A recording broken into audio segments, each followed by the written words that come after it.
Olá, meus amigos! Hoje nós vamos conversar sobre um assunto muito delicado, mas do qual nós não podemos fugir. Algo que aflige a humanidade em uma amplitude maior do que imaginamos. Hoje nós vamos conversar sobre os vícios. Antes de qualquer coisa, nós vamos tentar entender o que seria o vício. O termo vício vem do latim vitium, que significa falha ou defeito, sendo que a maioria dos dicionários conceituam o vício como um hábito repetitivo que causa algum prejuízo ao viciado e aos que com ele convivem. Geralmente, nós associamos a ideia de vícios à dependência ao uso de bebidas alcoólicas, ao cigarro, drogas ilícitas, ao jogo e ao sexo desregrado.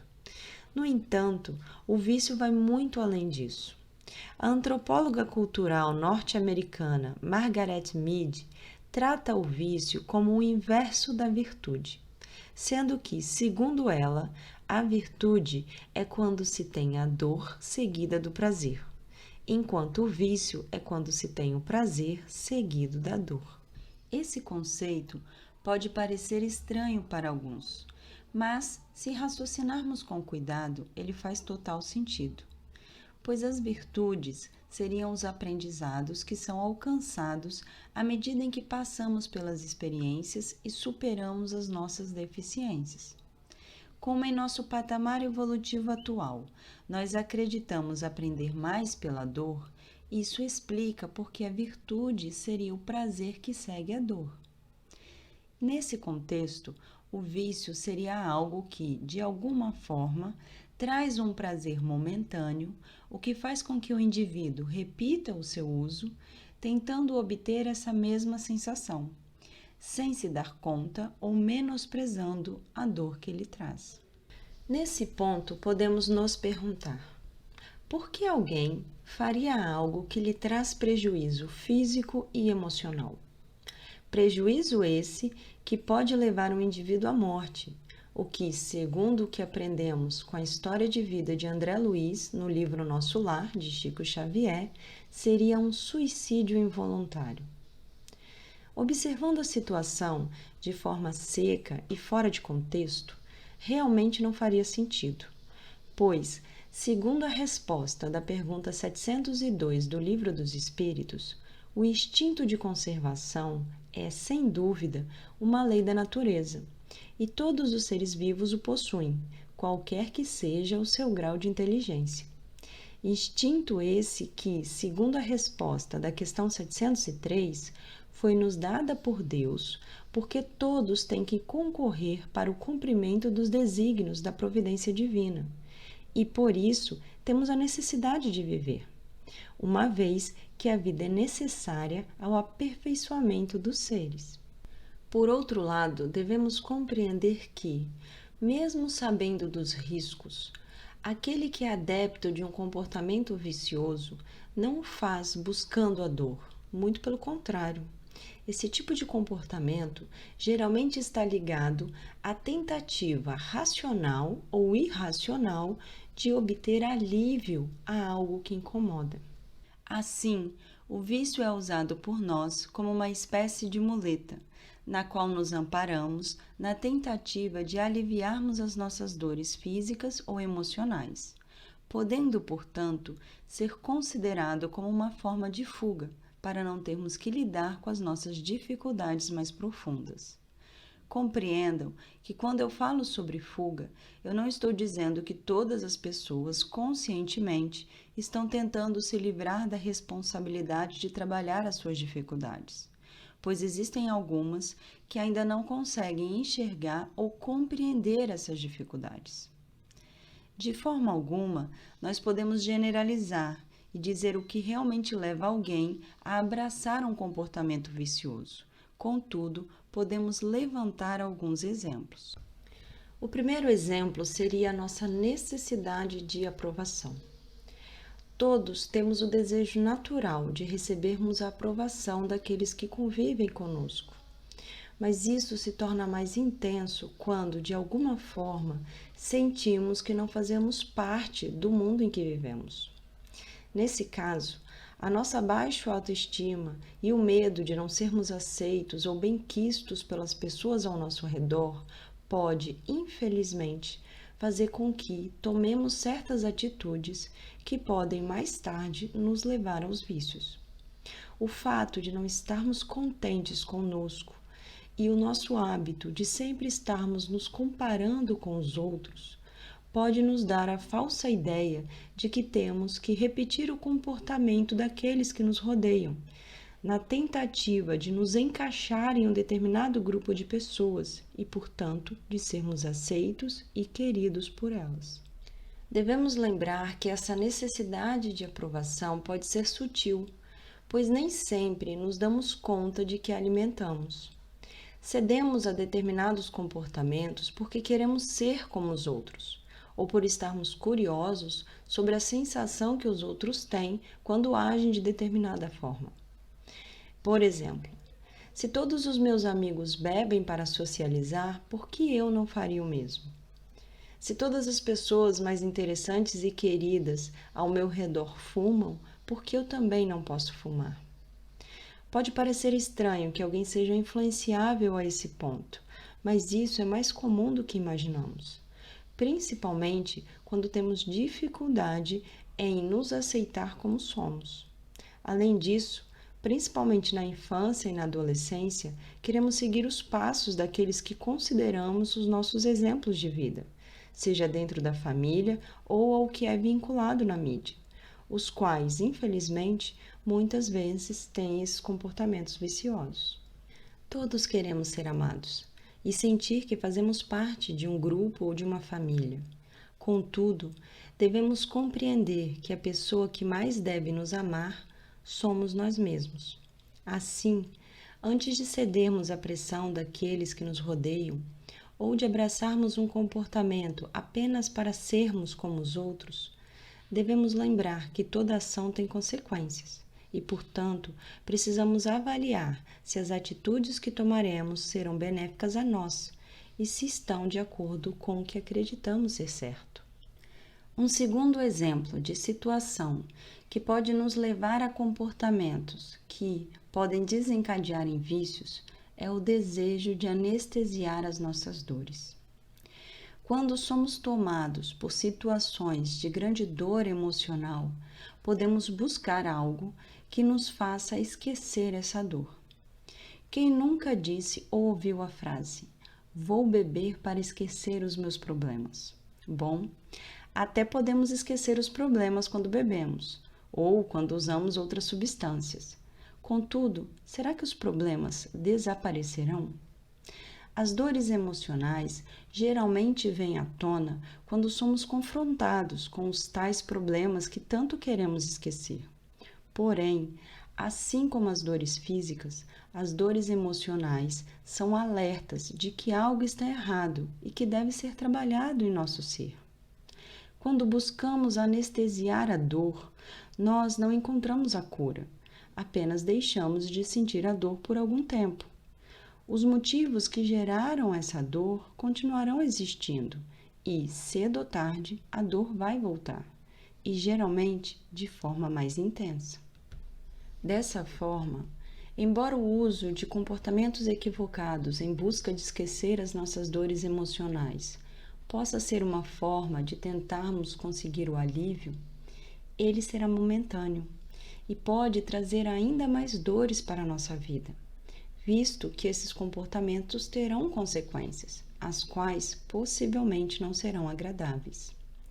Se algo em nosso íntimo nos incomoda, existem formas de tentar compreender as nossas feridas e assim permitir que elas cicatrizem. Mas para isso, devemos buscar ajuda, seja ajuda familiar, religiosa ou profissional. Um terceiro e último exemplo seria a punição. Por mais estranho que possa parecer para alguns, nós podemos nos entregar a determinados comportamentos nocivos com o objetivo de nos punir ou de punir alguém ao nosso redor. Geralmente, essa necessidade não é clara, partindo do nosso subconsciente. A culpa que alimentamos por equívocos que cometemos, ou a mágoa que sentimos por aqueles que nos amam, pode, infelizmente, fazer com que abracemos comportamentos que mais tarde nos levará ao vício e, portanto, ao prejuízo. Como eu comentei antes, esses são apenas 3 exemplos de situações que podem fazer com que tomemos atitudes equivocadas, as quais mais tarde podem se tornar vícios. Mas, de forma alguma, nós devemos generalizar e tentar rotular as pessoas que ainda têm comportamentos viciosos. Vale lembrar que existem fatores genéticos que podem tornar uma pessoa mais propensa a determinados tipos de vícios. Mas tais fatores geralmente são revelados à pessoa antes dela reencarnar, de forma que vir com tais fatores é uma escolha. Escolha essa que pode fazer com que a pessoa esteja sujeita a situações que trarão oportunidades de aprendizado e, portanto, favorecerão ao seu crescimento moral. Além disso, existem as tendências que trazemos em nossa bagagem espiritual, ou seja, resquícios de comportamentos que passamos a alimentar em nossas vidas passadas. Um outro ponto importante que sempre devemos levar em consideração é que quando temos tais comportamentos equivocados, nós não o fazemos com o objetivo de nos viciar. Por ignorância e principalmente por vaidade, acreditamos que conosco isso não acontecerá. Mas e o que acontece quando nos viciamos? Inicialmente, a pessoa que faz uso repetitivo desses comportamentos inadequados não julga ser viciada, pois ela ainda não consegue enxergar o prejuízo que o seu comportamento lhe traz e também não consegue admitir que seja dependente de algo. No entanto, em um segundo momento, quando ela toma consciência do vício, ainda o manterá por acreditar que precisa dele. O prazer ou o alívio que tal comportamento traz à pessoa faz com que ela acredite não ser capaz de agir diferente ou de ser feliz sem o seu vício. Quando os prejuízos finalmente começam a aparecer, ou quando a pessoa toma consciência que eles, cedo ou tarde, virão, ela entra em um dilema, no qual surge um conflito interno sobre o que a pessoa quer e o que ela sabe que deve fazer. Mesmo em conflito, tal situação ainda pode perdurar por um tempo, até que os prejuízos suplantem os benefícios momentâneos que o vício lhe traz. Entretanto, isso não significa que será fácil se livrar do vício, pois, além de admitir que tem um vício e de que precisa de ajuda, a pessoa ainda terá que se readaptar física, psicológica e emocionalmente à ausência de tal comportamento. Admitir o vício e pedir ajuda talvez sejam os passos mais difíceis desse processo, pois enfrentar o orgulho e a vaidade não é fácil ou simples. Contudo, esses são os passos mais importantes para que trabalhemos a nossa reconstrução. Dessa forma, quando estamos na posição daquele que tem um vício, não devemos nos culpar ao nos flagrarmos como viciados, pois a culpa pode dificultar ainda mais o processo. Precisamos assumir a nossa responsabilidade diante de nossas ações, mas não nos culpar ou nos autoflagelar por isso. Por outro lado, quando alguém próximo a nós tem um vício, devemos ter cuidado para não o julgar, pois apenas aquele que vivencia a situação sabe quão difícil e dolorida ela é, não cabendo a nós levar a culpa a quem precisa apenas da nossa ajuda e do nosso amor. Como eu comentei no início da nossa conversa, comumente associamos a ideia de vícios à dependência ao uso de bebidas alcoólicas, às drogas, ao jogo e ao sexo desregrado. Mas, além destes, existem os vícios morais, muito mais disseminados na humanidade e muito mais complicados de serem trabalhados. Devemos compreender que os vícios físicos, como os que eu acabei de citar, geralmente são reflexos dos nossos vícios morais, pois muitas pessoas se entregam a esses comportamentos por não estarem felizes consigo, buscando dessa forma a felicidade ou o alívio no externo. Mas por que os vícios morais seriam mais complicados de serem trabalhados do que os vícios físicos? Se livrar de um vício físico é difícil porque muitas vezes não conseguimos enxergar que podemos ser felizes sem ele. Por outro lado, é difícil trabalhar um vício moral porque geralmente não o consideramos como um vício. Inicialmente, nós não percebemos que determinados comportamentos que temos são desvirtudes, acreditando dessa forma estarmos corretos e que o erro, portanto, está no outro. Assim, não percebemos o nosso egoísmo, o nosso preconceito, a nossa inveja, entre outros comportamentos que podem ser considerados como vícios morais. Além disso, mesmo quando já temos a consciência que os nossos comportamentos são inadequados e, portanto, desvirtudes, temos dificuldade em encará-los como vícios, mas eles são. Vamos usar o egoísmo como um exemplo. Se o comportamento egoísta surgiu em nossas vidas, é porque, de alguma forma, ele nos trouxe um certo tipo de prazer ou contentamento. E mesmo hoje, sabendo que o egoísmo traz prejuízos a nós e àqueles que nos rodeiam, o fato de ainda agirmos repetidamente de forma egoísta e termos dificuldade em agirmos de outro jeito, mostra o quanto estamos viciados em tal comportamento. Ao contrário do vício físico, que geralmente temos a consciência de quando e como ele surgiu em nossa vida, o vício moral pode ter raízes mais profundas, podendo vir inclusive de vidas passadas. Dessa forma, muitas vezes encaramos os nossos vícios morais como parte de quem somos, e desconstruir isso se torna mais trabalhoso. No entanto, os passos para trabalharmos esses vícios morais são os mesmos dos vícios físicos, sendo que o primeiro passo é reconhecermos a sua existência, percebendo no nosso dia a dia que, embora possam nos trazer um certo prazer e alívio momentâneo, tais comportamentos também nos trazem prejuízos. Como já mencionei com relação aos vícios físicos, ao reconhecermos que estamos equivocados, não devemos nos revoltar ou alimentar a culpa, pois se hoje conseguimos enxergar o nosso erro, é porque evoluímos e, portanto, já estamos mais próximos da cura. A partir daí, devemos passar para o segundo passo, que é admitir que temos um vício moral e de que precisamos de ajuda. Sim, todos precisamos de ajuda. Ajuda para enxergarmos os nossos defeitos e também para enxergarmos os caminhos que podemos seguir.